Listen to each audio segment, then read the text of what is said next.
This is Leadership Beyond, your community of conversation. But this is the first time in my professional career that everybody, 100% of us, are consciously aware we are engaged in the change initiative. Yeah, everything. I mean, COVID caused us all to go through change, right? At the same time, but our experiences were so different. Facing these unprecedented times in isolation is pure insanity.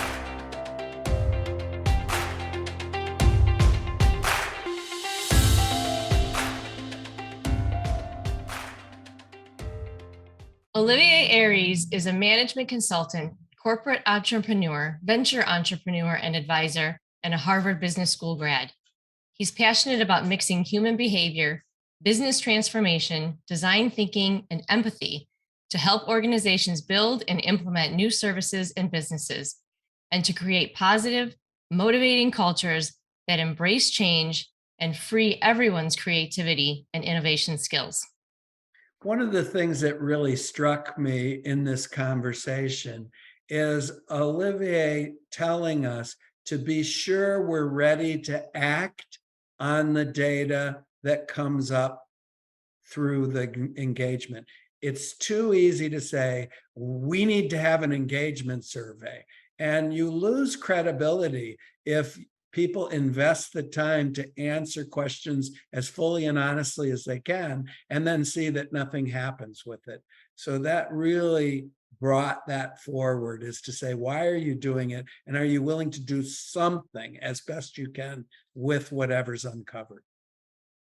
One thing that really resonated with me about this conversation, specifically around the Predictive Index platform, the engagement Diagnose tool within it, is that an engagement survey provides an insight to the broader culture of the organization, but also this tool drills down into the subcultures and the activities of teams specifically in a way where the insights are meaningful and you can take action in a digestible way. Welcome, Olivier. Good afternoon, Olivier. Thanks for joining us. Good afternoon, Tom. How are you? Good, thanks. So nice to have you here with us, Olivier. Thanks again for joining us. So we are specifically going to jump right in and talk about the tool that we're all certified practitioners of and partners of, which is Predictive Index. And today specifically, we want to go into the Diagnose component of Predictive Index. But before we jump into those details about engagement, would you please share a little bit about your background and how you came to be so involved with Predictive Index? Of course, Adrian, and thank you for having me this afternoon with you. Well, I would probably describe myself as a consultant at heart. I've worked for nearly 20 years as a management consultant in a large global firm. And in that firm, I was mostly focused on what we used to call large-scale transformation programs, which would be helping Fortune 500 companies execute major change in their organization, their processes, their work model. Examples of that type of work would to outsource or offshore entire functions and look at performance optimization and cost reduction and upskilling and things like this. And so I was doing a lot of change management. And I would say, no matter how hard and how effective our processes and our approaches to change were, I'd always felt there was a bit of an element missing. And it wasn't until I came across the Predictive Index that I realized that the element that was missing was people. Right? We used to think of change at a systemic level, but we were never really able to get down to the level of individuals or at least groups of people. So I was lucky enough to literally bump into Daniel Muskies, who's one of the owners and current leaders of the Predictive Index. We were consultants on a pro bono project together. And I got familiar with PI, kind of fell in love with the tool, as I think many users do. And I ended up joining the Predictive Index as a VP of Professional Services a few years ago. that's my journey into the world of people analytics, I suppose. That's wonderful. And I can relate very closely to running change management initiatives and seemingly being the only one who was worried about the people, right? So many people on the project focused on the system or the process, and then here I was in the, on the side saying, but wait, there's people at the end of that. We have to get them where you want them to go, and how do we go about doing that? And I think you're right. A big piece of what I do is pulling in that people focus to major change initiatives. And Predictive Index is a data driven way of doing that better.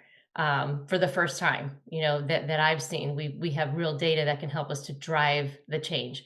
So today we are talking specifically again about the diagnose component of Predictive Index, which is all about engagement of people within an organization. So before we do that, can you just from your perspective, your point of view, how you define engagement and why it's so important to measure it?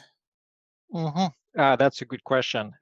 There's probably so many ways to define engagement. I think one way of doing this would be to say that so that represents the discretionary effort that employees will put above and beyond, showing up for work and doing the minimum amount of effort to not get essentially laid off. So that's the amount of energy, attention, creativity that they will put because they feel a connection to the company, they feel a connection to their work, they feel a connection to any other element that makes them motivated to go above and beyond what others would consider the strict minimum. That would be my way of looking at engagement. And I would say when you look at data, I think it's clear that engagement has been abysmal for many years. I'd say probably for the past 20 years or so, engagement has been stubbornly low. When you look at data, in particular, I tend to look at data from a company called Energage, who tracks engagement for very large organizations, so companies who presumably already have a bit of a progressive mindset towards talent. But you see that despite the bump we saw in the early stages of the pandemic in early 2020, when I think there was this effect of all trying to fight the same threat together, and this sort of banding together effect, this brotherhood or sisterhood effect, which created that spike in engagement. After that, it came back to pre-COVID levels. In fact, I think in 21 and 2022, so far as I've seen, engagement continues to be very low at the same historically low level that we've seen for many years. So you mentioned about PI being a tool to take the people strategy into account. If you can move a little bit from the definition of engagement to the people strategy, which obviously includes getting higher engagement. Yeah, I think there's something that's very tricky about engagement, which we have to kind of put on the table, is that you actually can't directly impact engagement. In fact, if you look at the Predictive Index tool, which they call the Employee Engagement Survey, there are 4 questions that are truly related to measuring engagement. And if I tell you what those questions are, it's going to become obvious that you actually can't do anything about engagement itself. So you have to act elsewhere to impact engagement. And the questions that truly relate to engagement are things like, are you proud to work here? Would you recommend this company to others, friends or family? Are you happy to work here? Would it take a lot for you to leave this company? So these are kind of in the moment feelings and impression that you just can't influence. You're not going to build people pride in their company kind of on the spot like this. There's no magic wand you can have to do this. So what you have to understand is what drives engagement or what causes poor engagement. And these are the levers upstream that you can influence. And if you do this, then one of the outcomes, among others, will be higher engagement. And in the world of PI, the 4 levers that you can act on that truly impact engagement are the job. So do people feel that they're a good fit for the job? Do they feel comfortable that they can perform in their daily tasks? Managers, do they have good managers who care, who develop them, who provide the right amount of guidance and support? What's the level of collaboration? So how well are the different parts of the organization working well together? And fourth would be what I call organization in general, including things like, does the leadership pay attention to employees? Is there a feeling that they care about people? Is there clarity about the strategy? Is there confidence in the leadership that they can manage change when it happens? And so on and so on. So those 4 dimensions, jobs, managers, collaboration, or team dynamics, and organization as a whole, those are the 4 elements that will ultimately condition engagement. Frankly, in my book, those 4 drivers, I know PI calls them drivers for engagement or disengagement, but for me, they're really more about execution. If you give people the right environment to perform, if you put them in jobs that they're well suited for, if you have good managers, if there's great focus on collaboration and communication, if there's clarity on the goals of the organization, you give people the right environment to perform and to execute. So for me, it's really about, do we give people the right environment to perform, the right environment to execute? And if we do, then naturally, of course, they're going to be more engaged.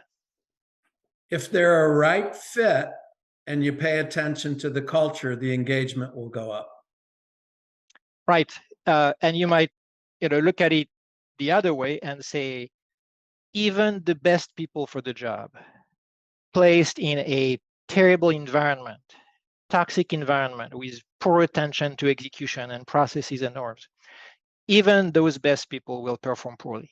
You need to have the right people, and you need to give them the right context for them to operate at their peak performance.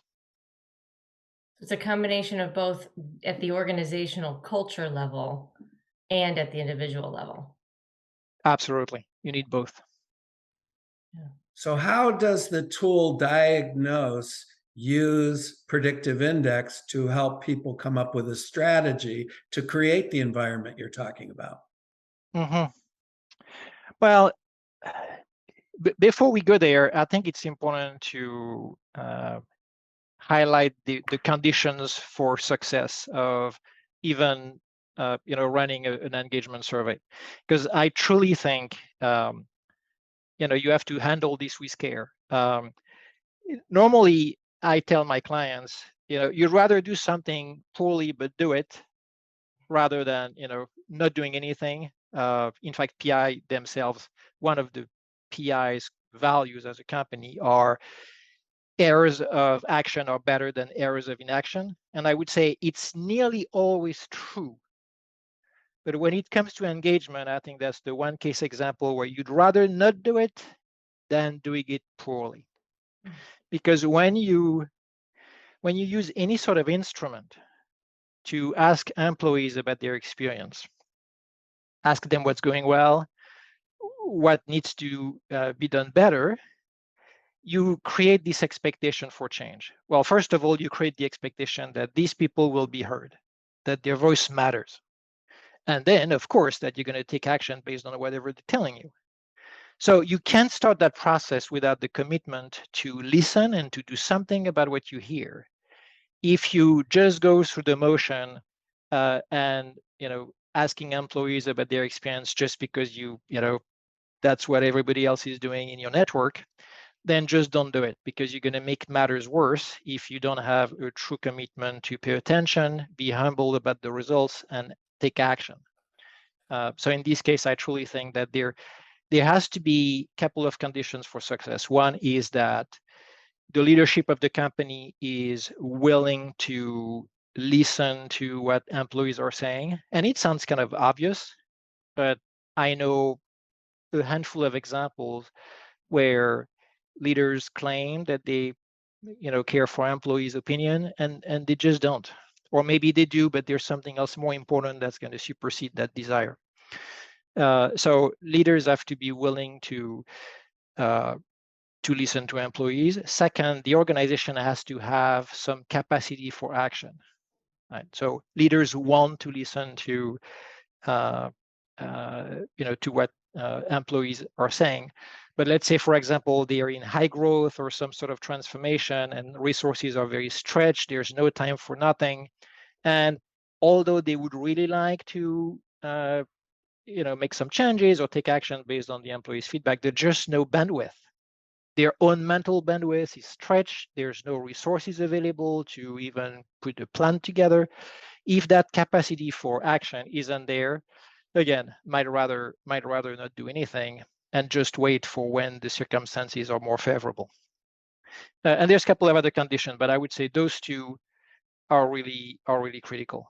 So let me make sure I'm clear on this. What you're suggesting is before we do a survey, just to do a survey, we have a strategy which includes how likely are we to be able to execute around whatever observations come up and Exactly. really get committed to it rather than just do the engagement thing, which a lot of people have done. And by the way, you remind me of some of these customer service surveys. You just have a feeling that this data goes into a black hole somewhere. You don't really feel like they say, we care about you. Well, those are words. So I really like that is really have a strategy. Where are we trying to go and how willing are we to really respond? And I would add the same is true with 360 feedback. If you're just doing it, people aren't going to give you good data to begin with. Thank you for that.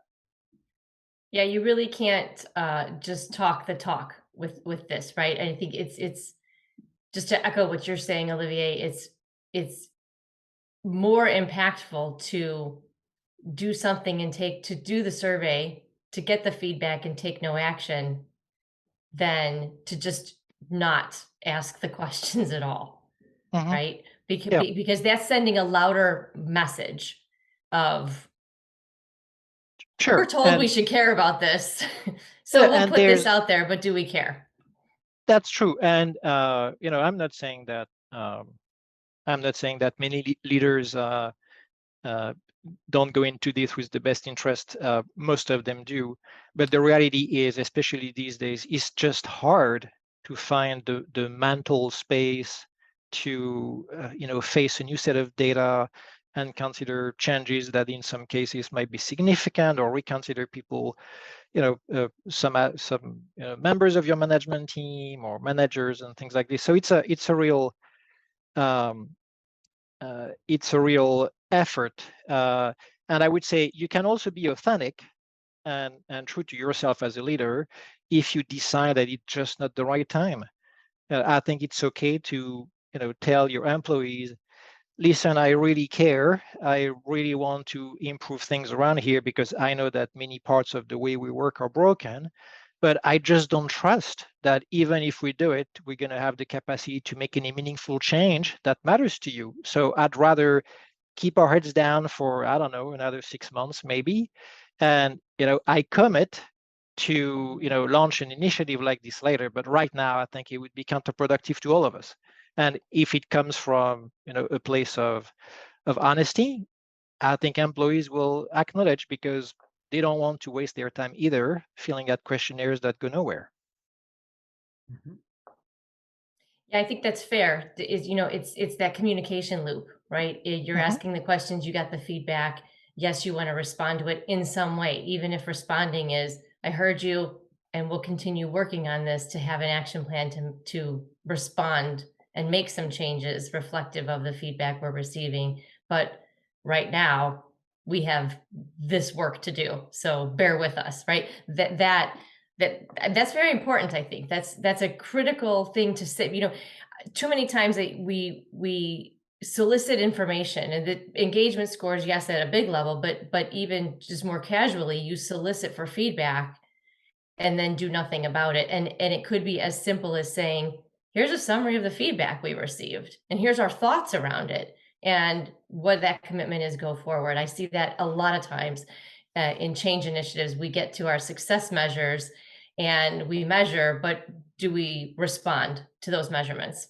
Mhm. Yeah. Exactly.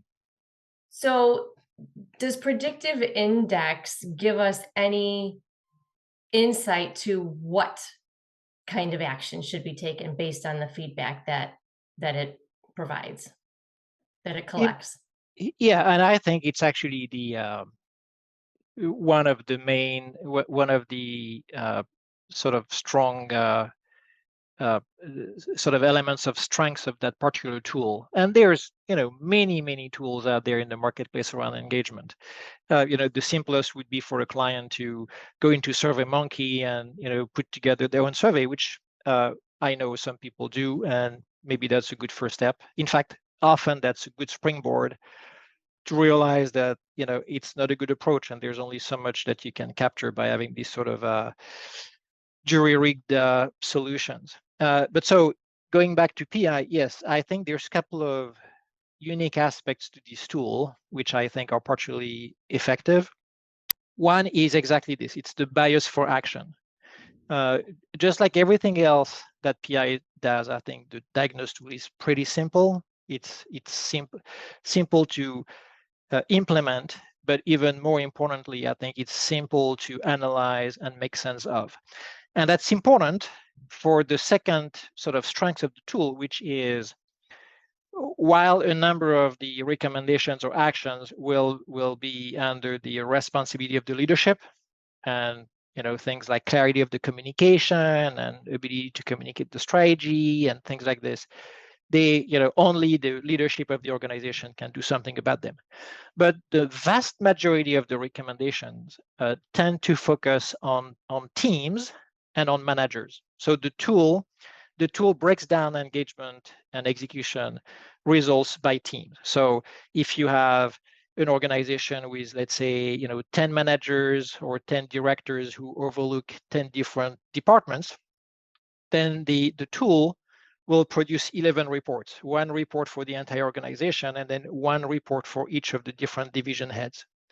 So the results can be analyzed at the team level, and if in turn managers report to those directors, as long as there's at least 5 respondents on the team, then this particular team, and therefore their manager, will also have reports. So you can get to a very granular level in the organization, and many of the challenges and opportunities will be developed at the manager level, which means that the tool really does empower managers to get access to, to understand the sort of execution environment they're creating for their own teams, therefore how engaged their team is, and be equipped with a set of recommendations that are actually automatically generated by the software based on the results, so that every manager can start to make changes at their own level. So earlier you said, we have to think at the level of the system and at the level of the individual. Well, that's exactly what Diagnose or the Employee Experience Survey, which is the official name of this tool, that's exactly what it does. It provides an overview of execution capabilities for the entire organization, and they empower managers to understand what's going on within their own sphere of influence, which of course is much, much narrower than the overall organization. So you give managers a chance, an opportunity to understand what's going on and do something about it. So there's also I think an assumption behind this tool, a fundamental principle, which is the entrusting managers into their own ability to make things better for their team and for the entire organization on an aggregate level. So bias for action, delegation of action to managers for a large part, and simplicity, I think, would be the 3 probably defining elements of this particular tool. So if you have a small team within the larger organization, using the individual data of the team members helps get a communication strategy for that team to increase the engagement. Is that understanding it properly? So you say each Yeah, team absolutely. Yes. leader, make sure I understand it, has a report, and she might have a particular noticeable issue and can create communication that works for the work styles of the individual members. It is correct. So if you think about this a bit more, that really creates a lot of opportunities for development, because so each of the managers will have their own report and their own data and their own action plan, if you will. At least there's an action plan that's proposed, and of course they can sort of dig deeper in the data and modulate and tune the actions based on whatever they think is appropriate. But because at the aggregate level, the leadership team can also see the relative performance of all of the managers and teams from an execution standpoint and an engagement standpoint.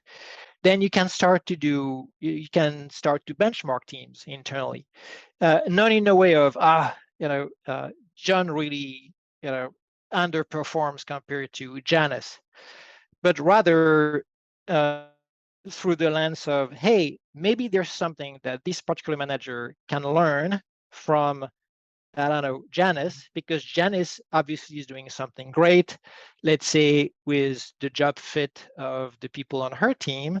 And that's an area where John seems to be performing, less favorably. So why don't we have them work together, even put together some sort of buddy system where they can coach each other, because every manager has probably something to share and teach to their peers. So, if you do this well, you can really create this culture of development learning grounded in data, grounded in honesty, in transparency, so that every manager and every team, and therefore every team member, gets a chance to contribute to improving their own experience and improving the experience of the whole. Yeah. Mm-hmm. Clear. This really goes far beyond an engagement set of data, because you can click into a team style. So am I interpreting that right?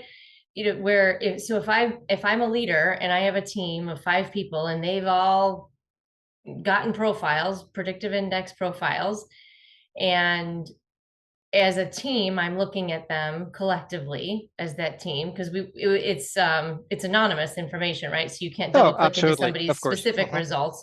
But if you look at them as a team and you have your engagement feedback with a suggested response, suggested action, but looking at those recommended actions in line with how your team shows up together as a team, like that's powerful stuff, because you're adding data to being able to more succinctly decide what are the activities to move the needle on engagement for the individuals on my team, not just a blanket recommendation based on a generic engagement result. Try this, try that. It's very specific. That's absolutely true. And so I think that's also the value, and I feel like I'm shamelessly pitching PI, but the reality is that this tool is quite powerful. So think about this. If you use the employee experience survey that we've talked about over the past few minutes, you create this database around execution and around engagement.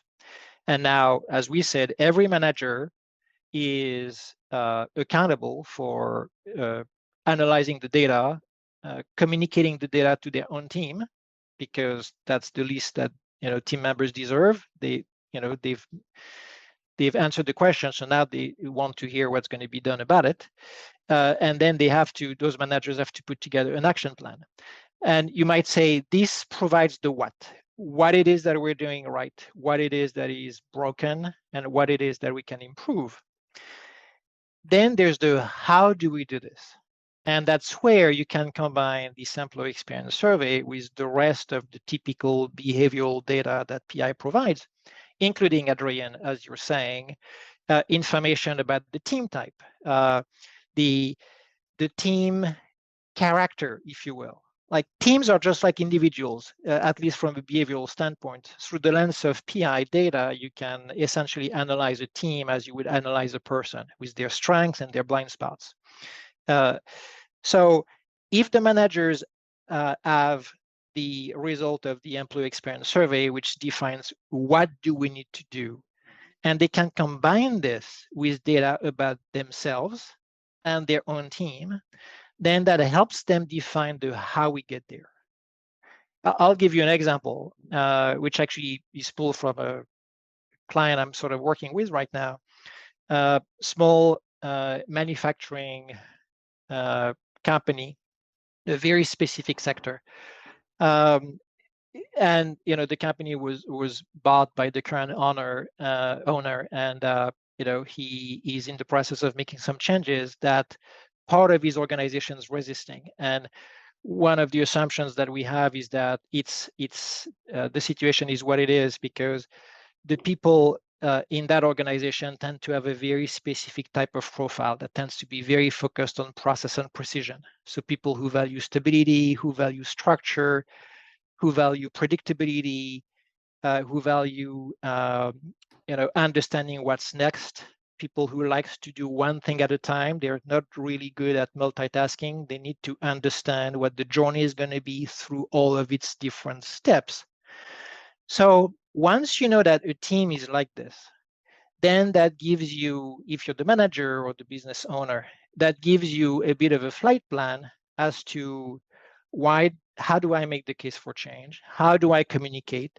What's the pace and the speed at which I can bring the team along? What are the traits of my communication, the traits of our kind of collective journey that will be most appreciated?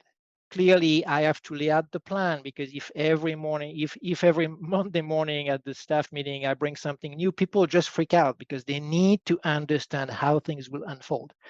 So if you have access to that sort of data, now you can work with the team, meet them where they are in terms of behavior, character, expectation, so that whatever recommendation comes out of the customer experience survey can really be implemented with the full support of the team, their full participation, and everybody wins. The team wins because finally they're heard in a way that's actionable. And the manager wins too because she knows how to communicate the results of the survey. She knows how to take action based on how the team's going to react and what's going to be the best way for the team to embrace the change process. So when you combine the two, you really maximize the chances. You remove a lot of the risk that is typically associated with change. The word predictive just got amplified, which is how likely is this communication to help a group of people move from point A to point B? And one of the problems with mass communication is we fail to recognize that one communication isn't going to equally impact. And I've seen this where they say, well, did you inform the team of this? And they said, yes, I emailed them last Tuesday, as though the fact that you hit send means that it's done. And so what keeps coming up from every example you give is both the universal and the particular, creating a we, and then recognizing that we have a collective type and we have individual types, and we need to pay attention to both. I love that. Thank you. Powerful stuff.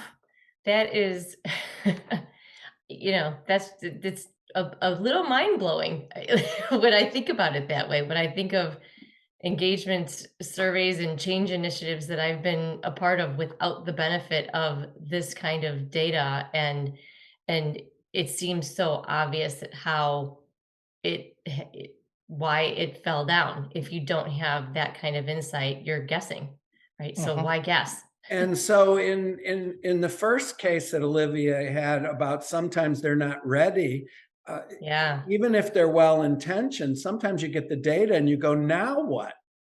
Mhm. And what's obvious is that we're falling short, and this brings back to execution, but what isn't obvious is how can we raise it up? And I think this tool will help you to do that, to have a strategy. Mhm. Yeah, I sometimes I'm sort of puzzled as to why more executives or leaders don't actually rest on the data that PI provides to actually eliminate or evacuate a lot of the anxiety, the stress, the tension that comes from um, seeing that sort of data and then realizing that not everything's fine, in this organization, and that's okay. In fact, I was lucky enough to be part of the team who developed this tool several years ago, and I was also part of the team who piloted it with a few volunteer clients, which was a really fun experience, of course, to see the tool that we developed in action and start to see how people were embracing it. And I have to say, that's where we quickly realized that you have to have those conditions for success that I mentioned earlier in the conversation, because there's at least two situations, and one in particular really kind of vividly, where the leadership, when faced with the data, kind of recoiled from from uh, from the narrative, right? Recoiled from the insights, and you see things that after a while we realized would be sometimes the expected behavior when the leadership wasn't ready. Things like rationalizing the insight. Oh, yeah, oh, this team's struggling, but we know why, right? That's because, I don't know, Nathan, their manager, has been around forever, and every insight they're going to come up with their own rationale as to why there's a good reason to not do anything, right? And it's kind of It's minimizing. narrative-based rather than Yeah, data-based. yeah. So, and by the way, one thing that we had to do something about this, because we didn't want that reaction to happen, at least not to happen often. So one thing that we actually scripted in the field manual, if you will, that consultants use when they help their clients roll out a tool like this. One of which was to say, while the survey is being taken by employees, which is typically a 2-week period, you should sit down with the client and walk them through the survey using fake data. In fact, PI has put together kind of a fake client example that looks and feels like a real survey, but just as fictitious data. And we did this so that we could habituate, if you will, the client to read the data without the high emotional tension of looking at their own data. Because one thing that we also realize is that sometimes clients would push back against the results by questioning the methodology or the science, right? And while the science is very robust, these are conversations that are hard to have on the spot, right? It's hard to convince somebody that something's right, without having a lengthy conversation about the methodology. So to avoid this, we advise consultants to first run clients through the approach, the methodology, as if it were the data of their company, but without this extra challenge. So we cognitively help them understand the process, so that when the survey is done and now we can do the same exercise by showing them the actual data, we essentially take them away the possibility for them to question the approach, because they've already seen it before, they've already endorsed it, they were like, oh yes, I'm clear, I understand, blah blah blah. And now you have one less reason for them to discount the data. And sometimes you have to, it's a bit of tough love, right? Sometimes you have to help clients go through the pain of realizing that, yeah, parts of the organization struggle. There's some friction in parts that maybe they knew before or they ignored before. All this for their benefit ultimately, because everybody win. Many of those clients are business owners, so it's their best interest to have an organization that runs well, despite the pain of having to realize that it's not the case. So we're trying to guide and prod clients into accepting the results, embracing the recommendations, and help them do something about it. It will Well, come out sooner or later, right? So better to hear it sooner than later, because when you find out about it later, it's much more devastating, I think, to the organization, because that's when, people start leaving, or it's much bigger problems now when they become that obvious. But if you can get ahead of it and have an open mind Yeah, to take that in. yeah, but that's, I'm sure you've been in those conversations where, for example, a symptom of low engagement is high attrition, right? High turnover. If people are not engaged, if they don't like their manager, if they don't like the company, of course, especially these days, although it's slowing down a bit, but these days they're going to see if the grass is greener elsewhere. But it's easy to discount turnover, even if you're the ones, on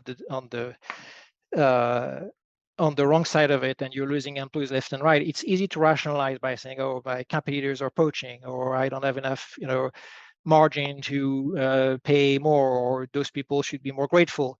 But when you suddenly understand why there's this high attrition, because there's specific issues that relate to your organization, it's much harder to push back and rationalize, right? It's written here. So that's why it takes a bit of courage for leaders to be willing to embrace that sort of exercise, because they might see those things that can't be rationalized away anymore. so if you only had 3 minutes left in a conversation, what would you leave the audience with? Well, that's an excellent question. You're putting me on the spot here, Tom. I am putting you on the spot. Pension Management 101, because we are running out of time and there's so many questions going through my mind, but we do have to close this conversation out. Well, I'll going back to some real basics of leadership. I think the way I like to define leadership is to say a good leader is self-aware, is aware of others, and is aware of their goals, so that they can communicate those, of course. And I would say many leaders, I think, have done the work of self-awareness. I think increasingly so. But the work of building awareness across the entire organization, that I think is an interesting stretch. And when you think about this, running a tool like the Employee Experience Survey, it's really building this awareness of what's going on in my own organization with nearly the same degree of insight and accuracy as I will have about myself if I use a tool like the behavioral assessment from PI. So if you do it for yourself and to develop yourself, why not do it for at the scale of your entire organization? And that's really what the tool does, with the added benefit that you're not even accountable for all of the recommendations that are going to come out of it. As a leader, there's some action that clearly will be under your purview. But if you use a tool like PI, then you will naturally be sort of driven to empower your managers and the rest of your executive team to analyze and execute the recommendations. So you have the best of both worlds. You get the insight and the possibility to unlock a lot of upside in your organization. And the action of doing this is not even something that you're going to be responsible for. You're going to be accountable for it, of course, but you can delegate that action to the rest of your team, which is also another way of improving your organization by increasing the amount of learning and empowerment to your managers and leaders. So when you think about this, there's very few reasons that are valid, except, as we said before, just the lack of bandwidth for action that would justify not doing it. That is truly a leadership beyond. Thank you so much for joining us, Olivier. Well said. Great wrap up. Thank you, Tom. Thank you, Adrienne. Thank you.